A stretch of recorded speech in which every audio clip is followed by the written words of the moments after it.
We want to say that Kenyans are suffering. You go to any public hospital, you find people are not being attended to, doctors are on strike, and people are dying. There are emergencies on a daily basis. You see accidents on our roads.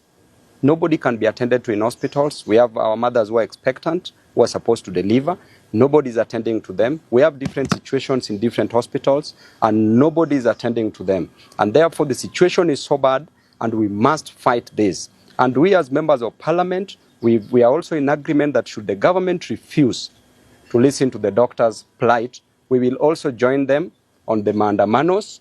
We will be with them on the streets to ensure that they demand that which is rightfully theirs. And we want to put pressure on the government so that our people don't suffer on the ground.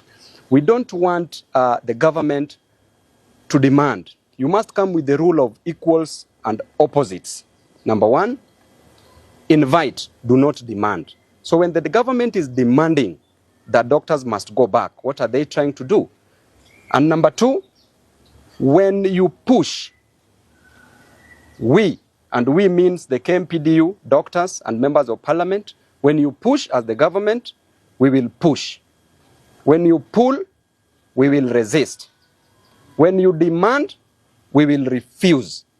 And when you insist, we will turn you down. We want this defunct government to move with speed. The president should not leave the country when there's a serious crisis, when people are dying. The health ministry is unhealthy.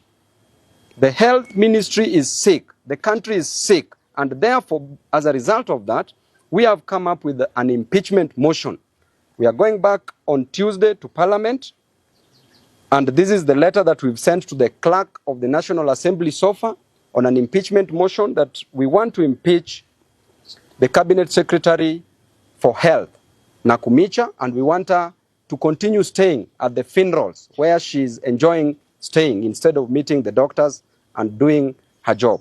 So the letter reads, notice of motion, the removal of the Cabinet Secretary for Ministry of Health, Susan Nakumicha. Pursuant to Article 152(6) of the Constitution, as read with Standing Order 66, I wish to notify you of the intention to move a special motion for removal of the Cabinet Secretary for Health from office on two grounds. Namely, number one, gross violation of Articles 26(1) and 43(1)(a) of the Constitution, which provides for the right to the highest attainable standard of health respectively, and two, incompetence. The Cabinet Secretary, the above grounds are based on the following particulars. The Cabinet Secretary has failed to appreciate the seriousness of the strike and has failed to provide a lasting solution to settle the demands of the medics, including hiring of trainee doctors and payment of salary arrears. Number two, the CS failed to avert the doctors' strike, which has now entered its third week. Those are 21 days. The CS has instead taken a hard line and is instead threatening the striking doctors with immediate sacking and replacement. And therefore, we shall disappoint her and we want the president to appoint somebody else. Number three, as a result of the doctor strike, scores of Kenyans have been unable